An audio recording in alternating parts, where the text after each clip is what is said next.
नमस्कार, आप देख रहे हैं वार्तिक टीवी और मैं हूं सुभाष शर्मा। वार्तिक टीवी के इस खास कार्यक्रम सियासी चाल भूचाल में आप सबका स्वागत है। जैसा कि आप जानते हैं, वार्तिक टीवी का ये वीकली फीचर है जिसमें हम डोमेस्टिक पॉलिटिक्स को डिस्कस करते हैं और हमारी राजनीति में किस तरह की उठापटक चल रही है, किस तरह के समीकरण बनते जा रहे हैं और आगे की जो राजनीति होगी वो किस तरह की होगी। आप सब जानते हैं कि प्रजातंत्र में वोटों की गणित होती है और वोटों की गणित हर 24 घंटे में लगभग बदल सकती है। ऐसे भी समीकरण कई दफा बन जाते हैं। इसलिए जरूरी है कि स्पंदन की तरफ क्या कुछ चल रहा है इसकी तरफ हमेशा ध्यान रखा जाना चाहिए। किस तरह के नए घटना चक्र होते हैं और आप जैसा जानते हैं हमारे देश में और हमारे प्रदेशों में जिस तरह की राजनीति है उसमें सारा का सारा राजनीति का चक्र वोटों के इर्द गिर्द घूमता है। आज के कार्यक्रम में हम ये भी जानेंगे कि वोटों का ये जो गणित है ये किस तरफ जाएगा और ये जो वोटों का मारामारी का खेल चल रहा है ये कितना इंटरेस्टिंग है। लेकिन इससे पहले हम आपको ये बताएं, हम आपसे आग्रह भी करेंगे कि हमारे इस प्रोग्राम में आप भागीदारी जरूर निभाएं और देश में किस तरह की राजनीति आपको चाहिए, किस तरह की राजनीति हो रही है, विभिन्न राजनीतिक पार्टियां क्या आपकी उम्मीदों पर खरा उतर रही हैं, क्या उनके वादे पूरे होते हुए नजर आ रहे हैं, इस पर कमेंट जरूर किया कीजिए। उससे आपकी सक्रियता का और आपकी भागीदारी का भी अंदाज होता है और लोकतंत्र में कहीं भी कोई भी पॉलिटिकल पार्टी हो, कोई भी सरकार हो, जनता के स्पंदन को महसूस करके ही अपना निर्णय लेती हैं, निर्णय बदलती भी हैं। तो चलिए करते हैं प्रोग्राम की शुरुआत। और जैसा कि आप जानते हैं इस प्रोग्राम में हमारे साथ गेस्ट होते हैं राजनीति में लंबा चौड़ा अनुभव रखने वाले पूर्व मंत्री राजनीति के चाणक्य चंद्रराज्य सिंह भी। सिंह विश्वास का स्वागत करते हैं। सिंह विश्वास स्वागत है, नमस्कार। धन्यवाद। तो प्रोग्राम की शुरुआत हम एक ऐसे सवाल से करते हैं जो सवाल इन दिनों पूरे देश की और बल्कि यूं कहें कि पूरी दुनिया में रहने वाले भारतीयों की चेतना में कौंध रहा है। और यह सवाल है कि क्या कांग्रेस की नीतियों का विरोध करके सत्ता प्राप्ति करने वाली भारतीय जनता पार्टी और आरएसएस अब कांग्रेस की नीतियों की तरफ चल पड़े हैं। इसमें हम आपको थोड़ा सा ये जो भारतीय जनता पार्टी जी कांग्रेस इस बार राज्यसभा की तीनों सीटों पर प्रदेशी उम्मीदवारों को लेकर आई और उसके जीत की संभावना है, पर इससे राजनीति पर कोई फर्क नहीं पड़ता है। एक मिनट में आपको पहले यहां रोक रहा हूं, एक मिनट रुकिए। मैं राज्यसभा चुनाव की तरफ भी आऊंगा, लेकिन एक जो सबसे बड़ा इस वक्त इश्यू चल रहा है उसको हम सबसे पहले टेकअप करेंगे और उसको आपको हम ध्यान दिलाना चाहते हैं कि अभी भारतीय जनता पार्टी के दो प्रवक्ताओं को एक छोटी सी बात पर निकाला गया है। इसको लेकर उद्वेलन है और यह कहा जा रहा है कि क्या भारतीय जनता पार्टी और आरएसएस भी अब कांग्रेस की राह पर चल पड़े हैं। उनका यह भी कहना है, जो भारतीय सोच के लोग हैं उनका यह कहना है, राष्ट्रवादी जो सोच के लोग हैं उनका यह कहना है कि CAA, NRC, population control bill और यूसीसी, इसी तरह से आर्थिक आधार पर आरक्षण, अखंड भारत का निर्माण, काशी मथुरा अयोध्या की बात करने वाले अब जरा सी बात पर अपने ही दो प्रवक्ताओं को निकाल चुके हैं। ऐसे में आपको क्या लगता है कि यह जो कहावत है कि इस देश की सत्ता पर जो भी पार्टी आएगी उसको कांग्रेस बनना पड़ेगा, क्या यह सच बात है या कि भारतीय जनता पार्टी और जी ये कदापि गलत। भारतीय जनता पार्टी राष्ट्रवाद और प्रखर हिंदुत्ववाद से रास्ते से हिल ही नहीं सकती। दो एक आदमियों ने गलती कर दी और भाजपा ने उसको स्वीकार कर लिया, तो भाजपा पूरी नहीं किया है। दो माने हुए भाजपा के प्रवक्ताओं को निकाल दिया गया। और एक बात बताइए, दोनों को निकालने से क्या हो गया? क्या भारतीयों का मन बदल गया? क्या उनकी राष्ट्रवाद बदल गई? कुछ भी नहीं हुआ। Bharatiya Janata party as it is है, जैसे पहले थी। ये जो देवी देवताओं के नाम पर अथवा धर्म के नाम पर ये जो कुटिल चालीस चल रहे हैं लोग, उनकी चालीस चलेगी नहीं। Bharatiya Janata party as it is पहले की तरह, पहले से मजबूत राष्ट्रवाद, हिंदुत्व और धर्म के नाम पर चलेगी और चलती रहेगी। ठीक है, एक आध गलती हो गई है तो मैं चाहता हूं भारतीय जनता पार्टी को उसका सुधार करना चाहिए, उसके अंदर अपेक्षा करनी चाहिए। पॉपुलेशन कंट्रोल का जो कायदा है उसमें परिवर्तन नहीं करना चाहिए, राष्ट्रवाद की धारा को नहीं बदलना चाहिए, धर्म की धारा को नहीं बदलना चाहिए। और पूरी ताकत के साथ पूर्ववत अपने सिद्धांतों पर कायम रहना चाहिए। बिल्कुल ठीक है। तो ये तो बात आ गई है कि भारतीय जनता पार्टी से गलती हुई है और गलती तुरंत उनको सुधारनी भी चाहिए। और ये जिस तरह के बबेला मचाया गया है एक जरा सी बात को लेकर, इसको लेकर घबराने की जरूरत नहीं है। देश का जो मूल स्वभाव है, जो मूल प्रकृति है देश के निवासियों की, वो राष्ट्र के प्रति प्रेम की है और राष्ट्र के प्रतीक चिन्हों को लेकर सम्मान की है। इसमें यदि कोई भी छेड़छाड़ करता है उसको बर्दाश्त नहीं करेगा और भारतीय जनता पार्टी को और आरएसएस को चिंता करने की जरूरत नहीं है। उनके साथ जो लोग हैं, जो सत्ता में लेकर आए हैं, वो उन्हें वापस सत्ता दिलाएंगे। इस तरह से घबराकर मैदान छोड़कर भागने की जरूरत भी नहीं है। अब हम आते हैं वोटों के जुगाड़ के ऊपर और वोटों की जो राजनीति चल रही है राज्यसभा चुनाव को लेकर। देश के 15 राज्यों की 57 सीटों के ऊपर राज्यसभा का चुनाव हो रहा है। लेकिन सबसे ज्यादा जो रोचक मुकाबला है, जबरदस्त मुकाबला है, वो आपकी कर्म भूमि राजस्थान में है। क्या लगता है आपको राजस्थान में क्या कुछ चल रहा है और किस तरह की बाड़ाबंदी के समाचार आ रहे हैं? राजस्थान में बाड़ाबंदी का है, 3 सीटें दे दी विदेशियों को। सोनिया गांधी का फैसला, गहलोत इसको रिजेक्ट नहीं कर सका, इसका विरोध नहीं कर सका, दे दी। अब इस पर राजी होकर के कांग्रेस के कार्यकर्ता एकत्रित होकर के उनको जिता भी देंगे। तो इससे क्या साबित हो जाएगा? इससे ये साबित हो जाएगा कि कांग्रेस अपने सिद्धांतों पर अड़ी नहीं रही। कांग्रेस ने तीनों सिद्धांतों को एक तरफ रखकर तीनों को बाहर के प्रदेशों को टिकट दे दिए। इससे क्या कांग्रेस की कोई अच्छाई हुई है? अब यहाँ के जो लोकल आदमी है उनकी नाराजगी है। ये नाराजगी मिटने वाली नहीं है, ये नाराजगी यथावत है। एक आध चुनाव राज्यसभा का जीत लो, इससे कुछ नौ की तैरानी हो जाती है। हाँ ठीक है, इस बार के चुनाव में गणित तुम्हारे पक्ष का है, मैं भी मानता हूं, जीत सकती है भारतीय कांग्रेस पार्टी, मगर इससे कांग्रेस की सफलता को नहीं कहा जाएगा। आज जिस ढंग से इस चुनाव में बड़ी हिम्मत के साथ भारतीय जनता पार्टी ने 2 उम्मीदवार उतारे, एक को तो उतारने की जरूरत नहीं थी पर उतारा और तगड़ा उतारा। अब ठीक है, कोई एक आध उम्मीदवार उतर जाता है तो उतर जाता है। उस जीत को लेकर के कांग्रेस की जीत नहीं कहा जा सकता। कांग्रेस की जीत तभी कही जाएगी जब कांग्रेस के सारे कार्यकर्ता अपने उम्मीदवारों के प्रति प्यार मोहब्बत की बात करेंगे, जिसकी कोई संभावना नहीं है।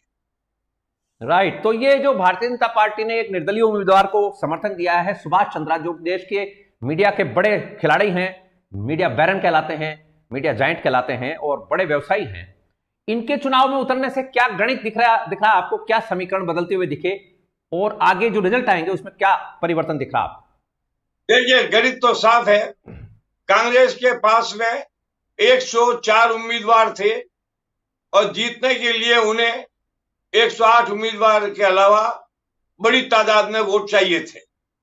लेकिन भारतीय जनता पार्टी का जो उम्मीदवार कमजोर उम्मीदवार नहीं थे, ताकतवर उम्मीदवार थे, इसलिए दोनों में बराबरी की टक्कर होगी। 2 या 3 वोट का अंतर रह सकता है, इससे ज्यादा अंतर रहेगा नहीं।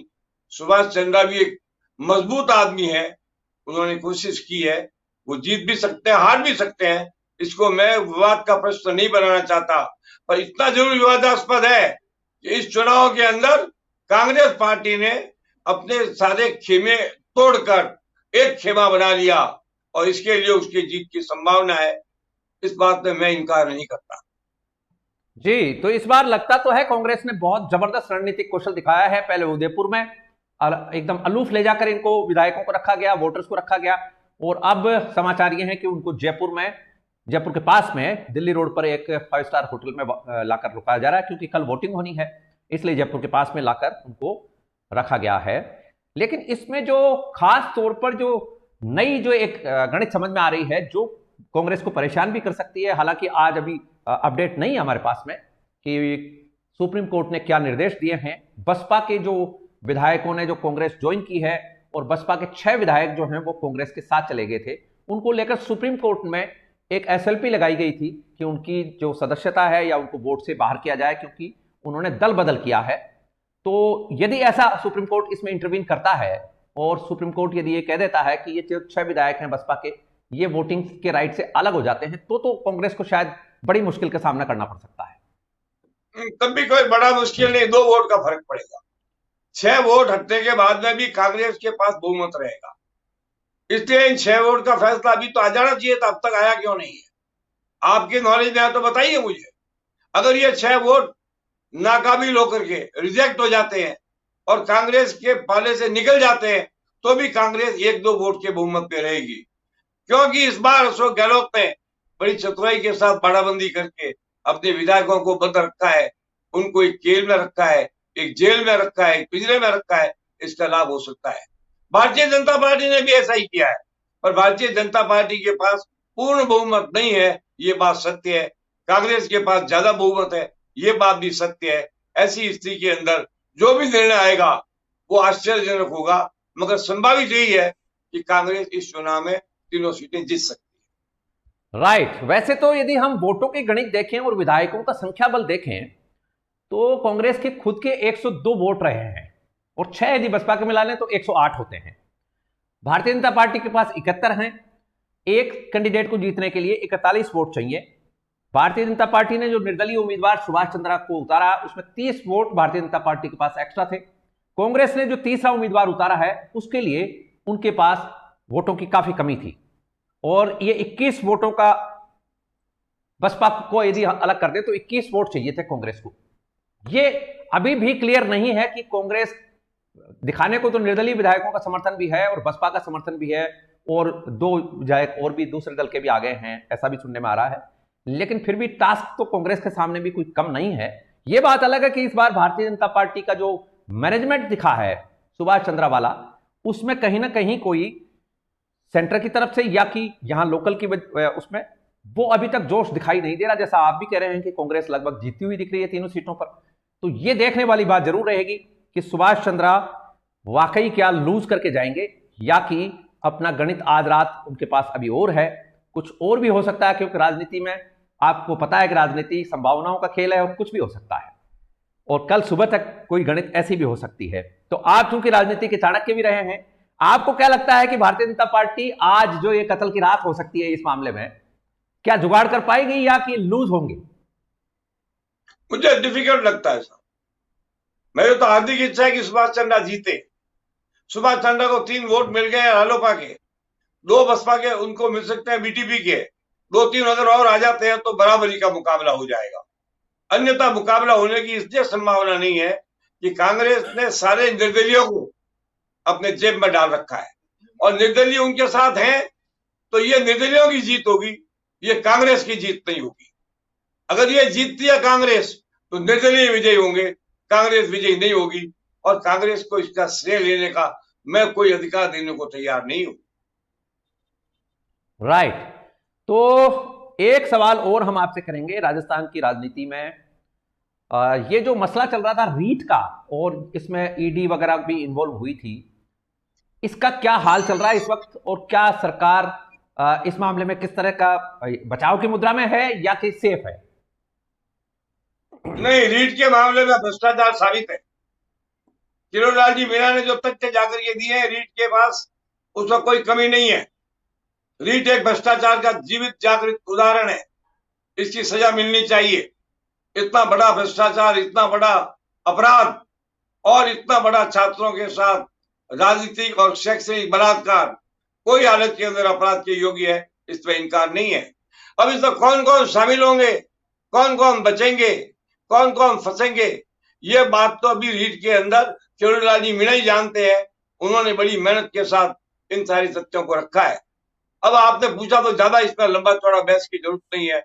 रीट का मामला कमजोर नहीं है। रीट एक भयानक कांड है, रीट एक बहुत जबरदस्त कांड है। रीट को नजरअंदाज नहीं किया जा सकता, न तो सरकार करेगी, न ईडी करेगी, न और कोई करेगा। राइट। एक चीज और हम आपसे जानना चाहते हैं, राज्यसभा चुनाव का जैसे आगाज हुआ था, यहां जो सत्ताधारी दल है कांग्रेस और कांग्रेस की तरफ से सरकार ने एक विज्ञापन दिया था जिसमें कि कोऑपरेटिव सोसाइटियों के भ्रष्टाचार और उनके भ्रष्टाचार से बचने की अपील की गई थी जनता से। उसमें एक खास तौर पर संजीवनी कोऑपरेटिव सोसाइटी का नाम भी उस एडवर्टीजमेंट में था। यह संजीवनी कोऑपरेटिव सोसाइटी का मसला क्या भारतीय जनता पार्टी के किसी लीडर से जुड़ा हुआ है? किस तरह का मैसेज? यस, ये संजीवनी कोऑपरेटिव सोसाइटी का मसला अच्छी तरह से भ्रष्टाचार से जुड़ा हुआ है, वो भी भाजपा के बड़े नेता के साथ। इस संजीवनी भ्रष्टाचार के अंदर कई लोग लिप्त हैं। आप ये समझते हो कि कांग्रेस का तो रीट का मामला इंक्वायरी होगा और भारतीय जनता पार्टी का नहीं होगा? तो ये गलत है। अगर रीट का मामला इन्वेस्टिगेट होगा तो संजीवनी सोसाइटी का मामला भी इन्वेस्टिगेट होगा, इसकी भी वही सजा होगी जो रीट की होती है, और समय लगता है इंक्वायरी करने में।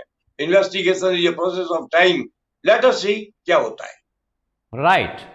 तो अब हम आपसे ये बात भी कहेंगे कि कोई ऐसी बात जो हम आपसे नहीं पूछ पाए हों वो आप और कह लीजिए, फिर प्रोग्राम को कंक्लूड करते हैं। आपने एक बात कही वो समझ में आई कि भारतीय जनता पार्टी ने चुनाव के अंदर व्यवस्था में कमजोरी रखी। अगर व्यवस्था में कमजोरी नहीं रखती तो भारतीय जनता पार्टी भी जीत के कगार पर होती। कांग्रेस ने चतुराई रखी, चतुराई का लाभ उठाया, इसलिए कांग्रेस जीत के कगार पर है।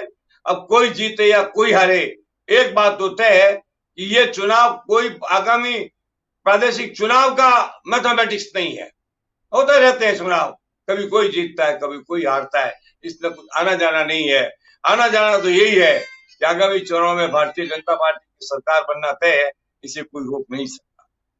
ठीक कह रहे हैं आप। और राज्यसभा के चुनाव में चूंकि विधायकों का की वोट रहते हैं, उसमें जनता का वोट का कोई लेना देना नहीं है, और विधायक जो हैं वो राज्य सरकार के उसमें प्रभाव में भी रहते हैं, और विधायकों को कई तरह के काम भी होते हैं राज्य सरकारों से, इसलिए भी विधायक सरकार से ज्यादा अलग नहीं हो पाते हैं। और जिस तरह की व्यवस्थाएं इस समय हैं उसमें विधायकों की मजबूरी भी है कि वो जो डेवलपमेंट का फंड है या कि उनके जो इलाके में जो काम होने होते हैं, और जो राजस्थान में कांग्रेस सरकार का जो मॉडल है, जो रूलिंग मॉडल है, उसमें विधायकों की ज्यादा एक प्राथमिकता भी उनको दी जाती है, और उनको ट्रांसफर पोस्टिंग कराने में भी उनका एक से रहता है।